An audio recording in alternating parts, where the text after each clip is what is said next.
फ़इन्नल्लाह युहिब्बुल मुत्तक़ीन। इन्नल्लज़ीना यश्तरून बिअहदिल्लाहि व अयमानिहिम समनन क़लीला उलाइका ला खलाक़ लहुम फ़िल आखिरति वला युकल्लिमुहुमुल्लाह वला यंज़ुरु इलैहिम यौमल क़ियामति वला युज़क्कीहिम वलहुम अज़ाबुन अलीम। सदक़ल्लाहुल अज़ीम। दोस्तों, थोड़ी सी गुजारिश है बात शुरू करने से पहले। जब किस्सा कहानी हो तो सुनने में बड़ा मज़ा आता है। जब अपने मज़हब की, अपनी कौम की तारीफ़ हो तो बड़ा मज़ा आता है सुनना। और जब ये हो कि आपको ये करना है, ये आपकी ज़िम्मेदारी है, आपको ये करना है, आपकी ये ज़िम्मेदारी है, तो वो बात अच्छी नहीं लगती। आदमी सुने भी अच्छी नहीं लगती। लेकिन मेरे भाई, जिनके अंदर ये तलब है कि हम अल्लाह के अहकाम जानें और उन पर अमल करें, इस वास्ते के ये बिल्कुल सच और हक़ है कि अल्लाह की तरफ से जो भी कुछ मिलेगा वो अल्लाह के हुक्मों पर अमल करने से मिलेगा। तो जिनके अंदर ये तलब है कि हमें मालूम हो अल्लाह का क्या हुक्म है, हम उस पर अमल करें, उनको ये बात अच्छी लगती है। जब उनको ये बताया जाता है कि आपको ये करना है तो उनको अच्छा लगता है, ये करना है तो उनको अच्छा लगता है, ये नहीं करना है तो ये सुनकर उनको अच्छा लगता है कि उनको एक बात मालूम हो गई जो करने की है, एक बात मालूम हो गई जो नहीं करने की है। मैं बाद मर्तबा अपनी बात बता देता हूँ, क्योंकि मुझे कुछ दूसरी बात सूझती नहीं। हम अपने बचपने में, तालीम के ज़माने में, पढ़ने के ज़माने में यूँ सुनते थे कि भाई उस्ताद की ताज़ीम होनी चाहिए, उस्ताद का एहतराम होना चाहिए, अदब होना चाहिए। भाई माँ बाप का एहतराम होना चाहिए, माँ बाप की इज़्ज़त और अदब होना चाहिए। तो देखो, मेरे दिल में बात आती थी कि ठीक है, माँ बाप की इज़्ज़त होनी चाहिए, तो वो इज़्ज़त कैसे करें हम उनकी? कौन से काम है जिसमें उनकी इज़्ज़त है और कौन से काम है जिनमें उनकी बेइज्जती और तौहीन है? कौन सा काम ऐसा है जिसमें उस्ताद का एहतराम है, उसकी इज़्ज़त है, इकराम है, ताकि हम वो करें? और कौन सा काम ऐसा है जिसमें उस्ताद की बेहतरामी है, बेइकरामी है, ताकि हम उससे बचें? ये अपने अंदर एक बात आती थी। और जब इस तरह की कोई बात मालूम होती थी तो बड़ी खुशी होती थी। तो मैं आपसे ये गुजारिश करने के लिए ये बात सुना रहा हूँ कि आम तौर से जब ये मालूम होता है, ये सुनने में आता है कि आपको ये करना है, तो दिल पर भारी गुजरता है। लेकिन जिनके अंदर सच्ची तलब होती है और अल्लाह को राज़ी करने का जज्बा होता है, तो उनको ये बातें सुनने से खुशी होती है। अब मैं इन आयात शरीफा का ताल्लुक़ पिछली आयात से है, जिनकी तफसीर पिछले हफ्ते में की गई थी, इसलिए मैं पिछले हफ्ते की थोड़ी सी बात लौटाता हूँ। ये बताया गया था कि यहूदियों में कुछ लोग तो ऐसे हैं, अगर आप उनको माल दौलत का अंबार अमानत रख दें तो वो उसको अमानत ही समझते हैं, और जब आप उसको मांगेंगे, मुतालबा करेंगे, तो वो वापस करने में देर नहीं लगाएंगे, वापस कर दें। और उनमें ऐसे लोग भी हैं, और ज़्यादातर ऐसे ही हैं, कि अगर आप उनके पास एक छोटी से छोटी अमानत, मसलन 1 दीनार 1 दिरहम अमानत रख दें, तो जब तक आप उनके पास बैठे हैं, जब तक आप उनके पास मौजूद हैं, जब तक तो वो उसका इकरार भी करेंगे। और अगर आप थोड़े से वहाँ से हट जावें और कुछ देर के बाद आके उनसे मांगने लगे, तो वो इनकार कर बैठेंगे कि कब दिया था आपने हमें। यानी वो इतने ख़यानत करने वाले हैं, इतने खाइन हैं, हद से ज़्यादा खाइन हैं। और वो इसके वास्ते एक दलील भी बयान करते हैं, यूँ कहते हैं कि अल्लाह ने हमें ये हुक्म दिया है कि अगर तुम अरबों का माल ले लो और किसी भी तरह ले लो, धोखे से ले लो, छीन के ले लो, किसी भी तरह ले लो, तो कोई हर्ज नहीं है। उम्मीयीन से अरबी मुराद होते हैं अक्सर, तो गैर यहूदी कह लीजिएगा। तो वो यूँ कहते थे, इसका मतलब यह हुआ कि गैर यहूदियों के साथ, या यूँ कह लो कि अरबों के साथ ख़यानत करना जायज़ है, उस पर अल्लाह तबारक व तआला कोई पकड़ नहीं करेंगे। उनका मतलब यह हुआ कहने का। अल्लाह तबारक व तआला उनकी बात का जवाब देते हैं, भला क्यों नहीं, यानी अल्लाह तबारक व तआला क्यों पकड़ नहीं करेगा। यहूदी की ख़यानत करे जब भी पकड़ होगी, और यहूदी किसी नसरानी की, किसी अरब की, किसी अजम की, किसी की भी ख़यानत करे उसकी पकड़ होगी। ये और अल्लाह तबारक व तआला ने ख़यानत की जो सज़ा मुकर्रर की है वो मिलेगी। यूँ फरमाते हैं अल्लाह तबारक व तआला। चूँकि अल्लाह तबारक व तआला का एक दस्तूर है, और वो दस्तूर सब के लिए है, यहूद के लिए भी, नसारा के लिए भी, मुसलमानों के लिए भी, सब के लिए है। क्या कि जो शख्स अपने अहद व पैमान को पूरा करेगा और अल्लाह की नाफरमानी से बचेगा, और इसमें आ गया ख़यानत से बचना भी। चूँकि अमानतदारी का जिक्र चल रहा है, तो यहाँ परहेज़गारी से मुराद ख़यानत से बचना होगा। तो अल्लाह तबारक व तआला उसको खूब अजर व इनाम देगा, और अल्लाह तबारक व तआला उससे खुश होगा।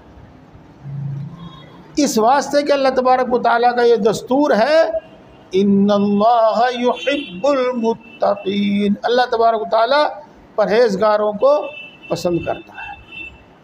इसी से ये मफ़हूम मुखालिफ के तौर पर यह बात मालूम हो गई कि अल्लाह तबारक व तआला ख़यानत करने वालों को पसंद नहीं करता, और अल्लाह तबारक व तआला अहद व पैमान की खिलाफ वर्जी करने वालों को पसंद नहीं करता, यानी उनको सज़ा देगा। ये बात है। कुरान पाक की आयत शरीफा का जो मफ़हूम था, बहुत मुख्तसर सा मफ़हूम, वो तो आपके सामने आ गया। मैंने पिछले हफ्ते इसको इसीलिए छोड़ दिया था, रहने दिया था, क्योंकि इसमें बहुत तफसील है। मैं वो तफसील करूँगा तो बात कहीं से कहीं पहुँच जाएगी। मैं पहले तो आपसे अर्ज़ करूँगा, आप में से जो मुताले के शौकीन हो, वैसे तो मुझे लगता नहीं कुरान पाक की तफसीर या दीनी किताबों के मुताले का शौक़ अब है। अब तो व्हाट्सएप पे इधर उधर की सुन लेने की तो बस आदमी में थोड़ी सी तलब है, बाकी किताबों को तो हाथ लगाना छोड़ दिया। खैर चलो, जो भी कुछ है, तो आप आगे आएगी सूरह माइदा, या अय्युहल्लज़ीना आमनू औफू बिल उक़ूद, इस आयत शरीफा की तफसीर पढ़ियो। हज़रत मुफ्ती शफ़ी साहब रहमतुल्लाह अलैह ने काफ़ी तफसील की है वहाँ से, लेकिन मैं भी थोड़ी थोड़ी बात आपको समझा देता। मिसाल के तौर पर, एक शख्स ने हमारे पास अमानत रखी और कुछ हमारे दरमियान कोई बात नहीं हुई, लेकिन अमानत रखी। ये 1000 रुपये हैं, ज़रा आप रख लीजिएगा, 2-3 दिन के बाद मैं ले लूँगा, या जो भी कुछ कहो, अमानत होगी। आपने वो लेकर रख ली, ज़बान से तो कुछ नहीं, लेकिन उसूल के एतबार से आपके और उस शख्स के दरमियान एक मुआहदा हो गया। एक मुआहदा, क्या मुआहदा हो गया? आपने ये ज़िम्मेदारी ली है, आपने ये अहद किया है कि ये अमानत, ये पैसे मैं ख़ुद इस्तेमाल नहीं करूँगा, मैं इसकी जो कि तू हिफाजत करूँगा। ये अहद किया है आपने, चाहे ज़बान से बात तय नहीं हुई, लेकिन एक जानी पहचानी बात है, ये बात आपके ज़िम्मे हो गई। लिहाजा अगर आपने इन 1000 रुपये में से खर्च कर लिए तो खयानत हो गई। अगर आपने इनकी हिफाजत में कोताही की और ये ज़ाय हो गए तो आपको इनका दंड देना पड़ेगा, तावान देना पड़ेगा।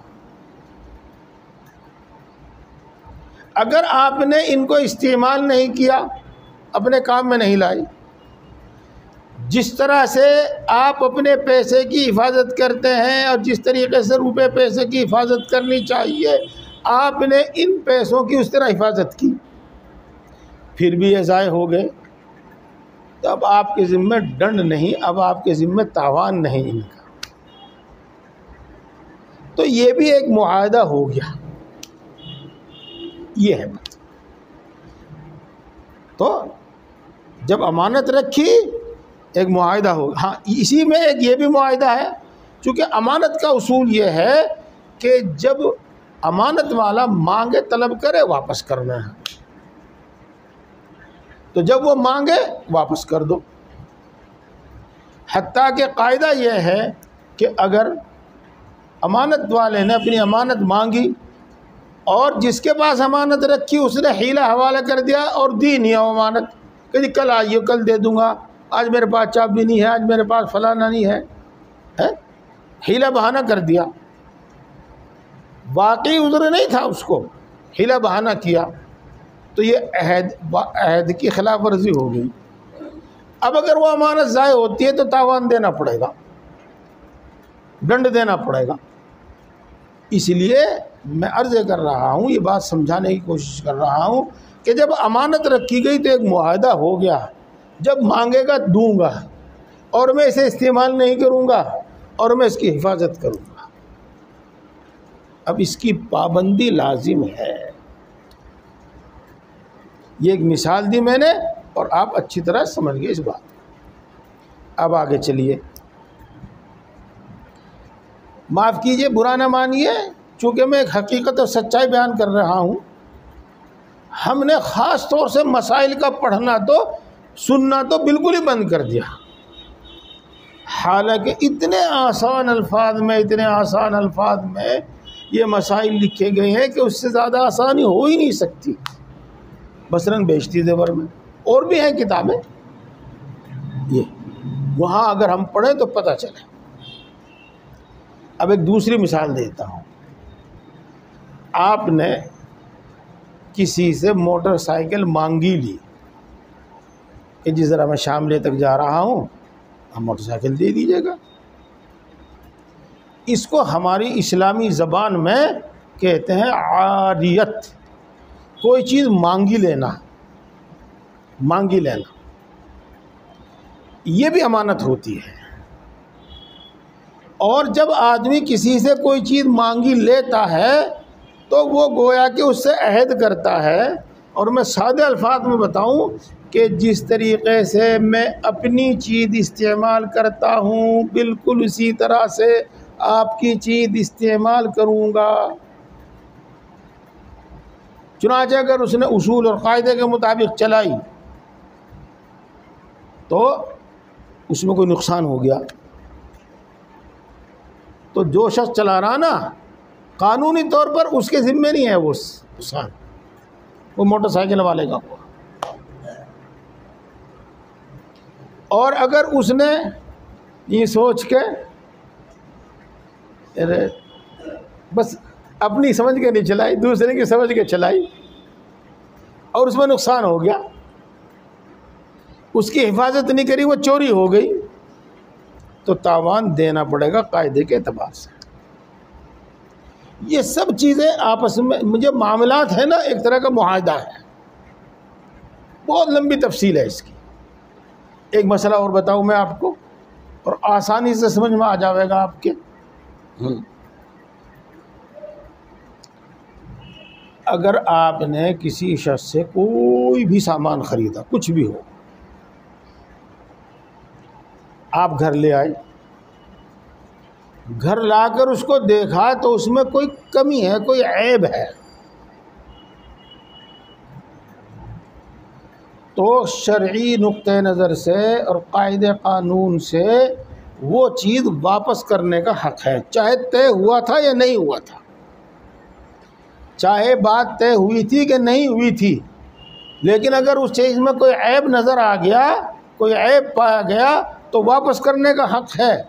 और बेचने वाले की ज़िम्मे लाजिम और ज़रूरी है कि उसको वापस ले लें। क्यों? इसलिए कि किताबों में लिखा है कि दरअसल जब आदमी किसी से कोई चीज़ ख़रीदता है तो चाहे ज़बान से कोई मुआहदा ना करे, हाँ, तो ख़रीदने वाले की तरफ से ये बात तय होती है कि मैं आपको जो पैसे दूंगा, दाम दूंगा, वो सही दाम दूंगा, यानी खोटे नहीं देने का, जाली और नकली नहीं देने का, बल्कि जो रुपया, जो सिक्का, जो भी है तय, वो वही दूंगा। अब अगर वो उसके ख़िलाफ़ करता है, मसलन जाली नकली नोट दे देता है, तो उस मुआहदे की उसने खिलाफ वर्जी की है, उसको वापस लेने होंगे वो, और असली नोट देने होंगे। इसी तरीके से बेचने वाला चाहे मुआहदा ना हो, लेकिन ये ख़रीदना ही एक मुआहदा है कि मैं जैसी चीज़ तय होगी वैसी दूंगा। मबी कहते हैं उसको, जो चीज़ ख़रीदी गई है, जैसी चीज़ तय हुई है वैसी दूंगा। अच्छी तय हुई, अब वो देता है ख़राब, तो उसने अहद मुआहदे की खिलाफ वर्जी की। अब उसको वापस करने का हक़ है और उसको लेनी पड़ेगी चीज़। इसीलिए मेरे दोस्तों, बुज़ुर्गों, अल्लाह तबारक व तआला ने जो फरमाया है कि जो शख्स अपने अहद मुआहदे की पाबंदी करे, अल्लाह उसको पसंद करता है। आप इससे समझ लीजिएगा कि नमाज पढ़ना ही इबादत नहीं है, रोज़ा रखना ही इबादत नहीं है। चूँकि नमाज इसलिए इबादत है कि अल्लाह का हुक्म है, रोज़ा इसलिए इबादत है कि अल्लाह का हुक्म है, और ज़कात इसलिए इबादत है कि अल्लाह का हुक्म है, और हज करना इसलिए इबादत है कि अल्लाह ने हमें हुक्म दिया है। मान लो थोड़ी देर के लिए अगर अल्लाह काबे की चारों तरफ घूमने से मना कर देता तो वहाँ घूमना इबादत ना होता, तो अल्लाह ने इन चीज़ों का हुक्म दिया इसलिए इबादत है। ऐसे ही मामलात में अमानतदारी, दयानतदारी का भी अल्लाह तबारक व तआला ने हमें हुक्म दिया है, और वो भी इबादत है। और अमानतदारी, दयानतदारी की खिलाफ वर्जी करने भी गुनाह और जुर्म है। और अहद मुआहदे की पाबंदी में सब बातें आ गई जो मैंने आपको चंद मिसाल देकर बताई। और जो शख्स खयानत से बचे, ये भी मतलब है इसका, और अल्लाह की नाफरमानी से बचे, ये भी मतलब है। अल्लाह की नाफरमानी से बचे, ये तो आम बात हो गई, बहुत बड़ा मफहूम, और ख़ास यहाँ से मुताल्लिक़ दे कि खयानत से बचे, अल्लाह तबारक व तआला उसको महबूब है। दोस्तों, पिछले हफ्ते मैंने अर्ज़ किया था कि इस्लाम में अमानतदारी, दयानतदारी की बड़ी ताकीद आई है, बड़ी ताकीद आई। देखो, एक मिसाल से अर्ज़ करता हूँ मैं, आपको मस्जिद में, रास्ते में, कहीं भी कोई चीज़ पड़ी पाई, आपने वो उठा ली। अब कोई आपसे उसका मुतालबा करने वाला नहीं है, कोई मुतालबा नहीं करने का। कोई आपके पास उसको देखे तो आपको चोर नहीं कहेगा, वगैरह वगैरह। लेकिन चूँकि वो कायदे कानून के ज़रिए आप तक नहीं पहुँची और आप उसके मालिक नहीं बने, इसलिए वो आपके पास अमानत है। और उसका हुक्म यह है कि आप इसको इस्तेमाल नहीं कर सकते, बल्कि जहाँ जो चीज़ पड़ी है उसका उठाना भी जायज़ नहीं है। उठाने की इजाज़त भी उसी वक्त है जबकि ये नियत हो कि मैं इसके मालिक को तलाश करके उस तक पहुँचाऊँगा। अगर ये नियत ना हो तो उठाना जायज़ नहीं। अब आपने वो उठा ली। अब आपके ज़िम्मे लाजिम और ज़रूरी है कि मालिक को तलाश करें और मालिक तक पहुँचा।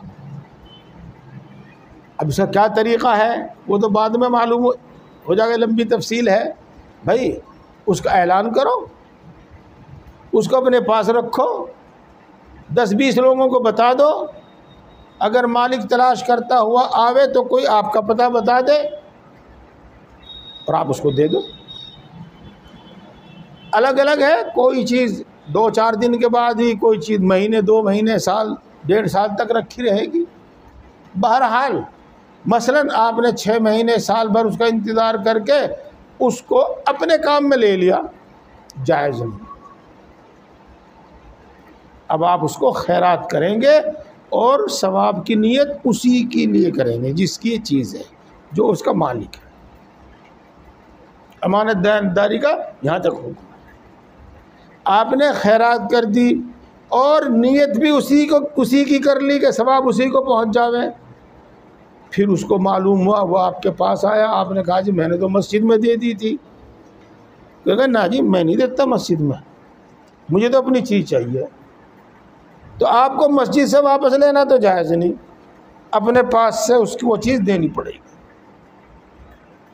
अगर वो ये कह दे कि जी चलिए आपने मस्जिद में दे दी तो अच्छा किया, बस ठीक है, तो फिर उसने मंजूर कर लिया, अब आपके ज़िम्मे लाजिम वापस करना लाजिम नहीं है। हाँ। एक सूरत ये भी है कि कोई शख्स मुस्तहिक हो, गरीब हो और वो ख़ुद इस्तेमाल कर ले, कर सकता है इस सूरत में। लेकिन यहाँ भी मसला वही है कि अगर वो आके मांगने लगे तो वापस देनी पड़ेगी।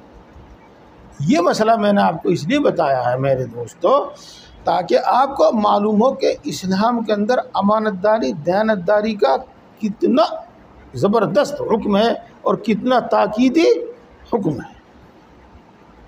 मैं आपको अमानतदारी, दयानतदारी और अहद व मुआहदे से मुताल्लिक़ की बात समझा रहा था, वरना इसी से जुड़ जाता है हुकूकुल इबाद का मसला, बंदों के हक़ का मसला, और फिर बहुत बात लंबी हो जाती है। यहाँ एक और बात समझ लीजिएगा, वो मैं मुख्तसर अल्फाज में समझाऊँगा चूँकि आप वो बात खुद समझे हुए हैं। एक अहद अल्लाह तबारक व तआला, एक अहद बंदे का अल्लाह तबारक व तआला से भी होता है, एक अहद मुआहदा अल्लाह तबारक व तआला से भी होता है। और मैं आपको आपकी आसान ज़बान में समझा दूँ, जब बंदा ला इलाहा इल्लल्लाह मुहम्मदुर रसूलुल्लाह पढ़ता है, चाहे वो बालिग होने के बाद पढ़ता है और वो हमेशा से मुसलमान है, पैदाइशी मुसलमान है, या वो अब मुसलमान हुआ है और मुसलमान होकर उसने ला इलाहा इल्लल्लाह मुहम्मदुर रसूलुल्लाह पढ़ा है, तो उसने अल्लाह तबारक व तआला से एक अहद किया है। उस अहद का हासिल यही है कि ए अल्लाह, अब मैं तेरी मानूँगा और तेरे हुक्मों की खिलाफ वर्जी नहीं करूँगा, और तेरी मानने में अपनी मनमानी नहीं करूँगा, बल्कि तेरा रसूल, तेरा कासिद, तेरा पैगाम लाने वाला जो कहेगा, जिस तरह कहेगा उस तरह करूँगा। दोस्तों, इसी को कहते हैं ईमान का तकाज़ा। ईमान का तकाज़ा इसी को कहते हैं। अब देखो, अहद मुआहदे की पाबंदी कितना बड़ा मफ़हूम अपने अंदर रखती है, और अल्लाह तबारक व तआला ऐसे परहेज़गारों को पसंद करता है। यही अल्लाह के वली हैं। बात तो मैं बहुत अच्छी तरह समझा चुका हूँ तफसील से, एक बात और समझाना रह गई है। मैं भी उसमें शामिल हूँ और मुझ जैसे और भी बहुत सारे शामिल हैं। बस इशराक पढ़नी शुरू कर दी और हर वक्त हाथ में तस्बीह ले ली, तो अब मेरे बुज़ुर्ग होने में कोई शक व शुबा नहीं रहा। दूसरे भी मानने लगे हैं कि हाँ भाई, बिल्कुल नहीं बुज़ुर्ग ये शख्स बुज़ुर्ग और अल्लाह का वली, अल्लाह का दोस्त बिल्कुल नहीं है। याद रखो, अल्लाह का वली और अल्लाह का दोस्त वो है जो अल्लाह की नाफरमानी से बचे। सबसे मुकद्दम, सबसे पहले अल्लाह के हुक्मों को बजा लाना और अल्लाह ने जिन कामों से मना किया है उनसे रुक जाना, इसी का नाम तक़वा है और यही अल्लाह का वली है। अब रहे नवाफिल, वो तो एक ज़ायद चीज़ें हैं, बाद की चीज़ें हैं, पहले की चीज़ें नहीं, वो बाद की चीज़ें हैं। बुजुर्गान दीन अगरचे उनको पहले बता देते हैं, लेकिन वो तरबियत के वास्ते हैं। ये तकरीर हो जाएगी तफसीर के बजाय, लेकिन जितनी बात मैंने आपको समझाई इतनी बात आप समझ गए हो। पहले अल्लाह के हुक्मों को मानना है, फिर नवाफिल है। चलिए अब आगे चलते हैं। बस अगली बात का तर्जुमा से बात समझ में आ जाएगी। इन्नल्लज़ीना यश्तरून बिअहदिल्लाहि व अयमानिहिम समनन क़लीला, जो लोग अल्लाह के अहद की खिलाफ वर्जी करके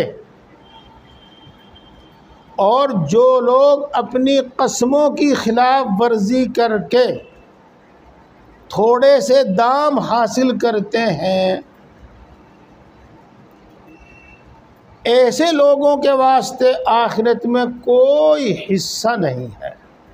न वो जन्नत में जाएंगे, न जन्नत की कोई नेमत उनको मिलेगी। वला युकल्लिमुहुमुल्लाह, अल्लाह तबारक व तआला उनसे बात तक नहीं करेगा। वला यंजुरु इलैहिम यौमल क़ियामह, यौमल क़ियामह का ताल्लुक़ ला युकल्लिमुहुल्लाह से भी है। अल्लाह तबारक व तआला क़यामत के दिन उनसे बात तक नहीं करेगा और अल्लाह तबारक व तआला क़यामत के दिन उनको निगाह उठा कर नहीं देखेगा। देखो दोस्तों, कितनी नाराज़गी मालूम होती है, कितनी नाराज़गी मालूम होती है। आप अपने मुआशरे में, अपने माहौल में देखेंगे कि यहाँ तक नौबत कब पहुँचती है कि आदमी निगाह उठाकर भी न देखे, बात भी न करे। जब मरना जीना ख़त्म और बिल्कुल दिल के अंदर कोई गुंजाइश नहीं रहती, उस वक्त आदमी ऐसा करता है। तो अल्लाह तबारक व तआला ऐसे लोगों से कितना नाराज़ होगा। अपनी जन्नत, अपने मेहमान खाने में से उनको कुछ भी नहीं देगा, अपने मेहमान खाने में दाखिल तक नहीं हो करेगा, अपने मेहमान खाने के करीब तक नहीं जाने देगा, उनसे बात तक नहीं करेगा, उनको एक निगाह भर के नहीं देखेगा। ये तो वो हो गया। और अगली बात मैं आपसे अर्ज़ करता हूँ, उसी मेरी तरफ देखिए दिया, और अल्लाह उनको पाक नहीं करेगा। वला युज़क्कीहिम, अल्लाह उनको पाक नहीं करेगा, अल्लाह उनके गुनाह माफ़ नहीं करेगा, अल्लाह उनके गुनाह माफ़ नहीं करेगा। और अल्लाह जिसको पाक नहीं करेगा और अल्लाह जिसके क़यामत के दिन गुनाह माफ़ नहीं करेगा, बख्शना मुश्किल है, बख्शिश मुश्किल है। इसलिए कि दोस्तों, जब हम अपनी नमाज को देखते हैं तो हमें ये ख़तरा होना चाहिए और होता है कि इस नमाज पर हमारी पकड़ तो ना हो जाए। जब हम अपनी तिलावत को, अपने ज़िक्र को, अपनी इबादतों को देखते हैं तो हमें ख़तरा होता है कि इसमें हमारी पकड़ तो ना हो जाए। मिसाल के तौर पर एक छोटी सी बात, नीयत बांध ली, अल्लाह की तरफ ध्यान, लेकिन न मालूम कहाँ कहाँ जा रहा। एक सजदा वाजिब होगा, फिर दूसरा सजदा वाजिब हो गया, पता ही नहीं क्या हो रहा। तो ऐसी नमाज पे पिटाई होनी चाहिए, सही बात तो ये है। तो ये मैं इबादतों के मुताल्लिक कह रहा हूँ, इबादतों के मुताल्लिक हमसे उनमें इतनी कोताही हो जाती है। और गुनाह कितने होते हैं, बग़ैर इरादे के कितने हो जाते हैं, कोशिश के बावजूद, बचने की कोशिश के बावजूद कितने हो जाते हैं, और आदमी खुद जानबूझकर कितने कर लेता है। अगर एक एक पर पकड़ होने लगे तो बिल्कुल जान नहीं बचेगी। जान इसी शक्ल में बच सकती है कि अल्लाह तबारक व तआला दरगुजर से काम ले, माफ़ी से काम ले। इसी वास्ते रसूलुल्लाह सल्लल्लाहु अलैहि वसल्लम इरशाद फरमाते थे कि अल्लाह की बख्शिश, अल्लाह की रहमत के बगैर कोई नहीं बख्शा जाएगा। अल्लाह के सहाबा ने अर्ज़ किया कि अल्लाह के रसूल आप भी नहीं बख्शे जाएंगे? कहना मैं भी नहीं बख्शे जाने। तो जब अल्लाह यूँ कह रहा कि हम उनको पाक नहीं करेंगे तो समझ लो कितनी बड़ी धमकी है। वलहुम अज़ाबुन अलीम, और उनके वास्ते दर्दनाक अज़ाब होगा। बात तो सारी समझ में आ गई आपकी, लेकिन मैं थोड़ा सा आपका जहन मुंतकिल करता हूँ।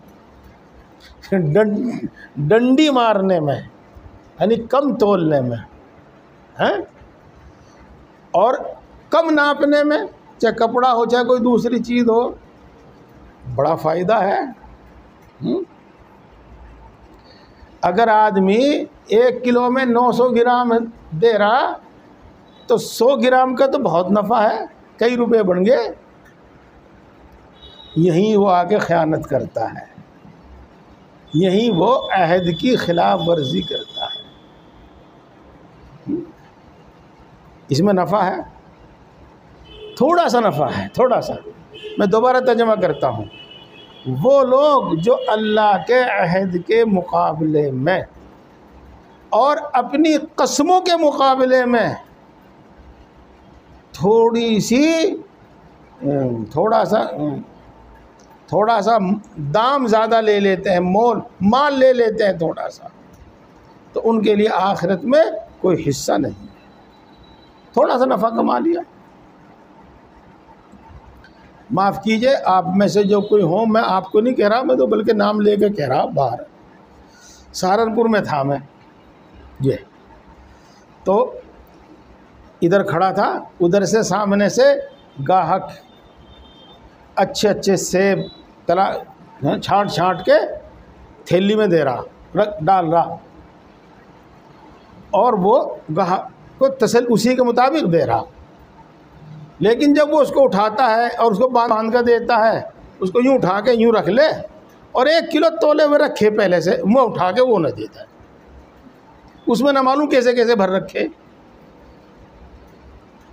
तो उसने 10 रुपये का, 5 रुपये का, 20 रुपये का फ़ायदा कमा लिया होगा अहद की खिलाफ वर्जी करके। अब वो पहले के ज़माने की बात है, वो डंडी मार के, ऐबदार चीज़ दे के, घटिया चीज़ दे के, तय कुछ करके दे के कुछ कमा लिया होगा, बहुत थोड़ा सा। और अगर करोड़ों रुपए भी कमा लिए मेरे दोस्तों, जब भी वो बहुत थोड़ा ही है आखिरत के मुकाबले में, और सज़ा उनकी यह है जी। आदमी कसम खाता है और थोड़े से लालच में आके कसम का इनकार कर देता है, उसके खिलाफ वर्जी कर देता है। तो कसम के बदले, कसम के मुकाबले में वो थोड़ा सा कोई नफ़ा, थोड़ा सा कोई माल हासिल कर लेता है, वो उसको बहुत खुश होता है, बहुत खुश होता है, और दूसरे भी उसको शाबाशी देते हैं। हाँ, लेकिन उसने अपने हक़ में कितने कांटे बो लिए, कितना नुकसान कर लिया, इससे समझ लो। अब बात मैं ख़त्म करता हूँ दोस्तों, वक्त भी पूरा हो गया। बस इतना अर्ज़ करता हूँ कि बाज़ार में बैठने वाले लोग और आम लोग जो भी अहद मुआहदा ख़रीद व फ़रोख्त करते हैं, वो अमानतदारी दयानतदारी से काम करें, और जो अमानतदारी दयानतदारी से काम नहीं करेंगे तो बस उनके वास्ते जो सज़ा है वो है। अल्लाह के रसूल सल्लल्लाहु अलैहि वसल्लम ने बाज़ार में हदीसें सुनाई, हाँ, और जिसका हासिल वही है जो मैं आपको अब बता रहा हूँ।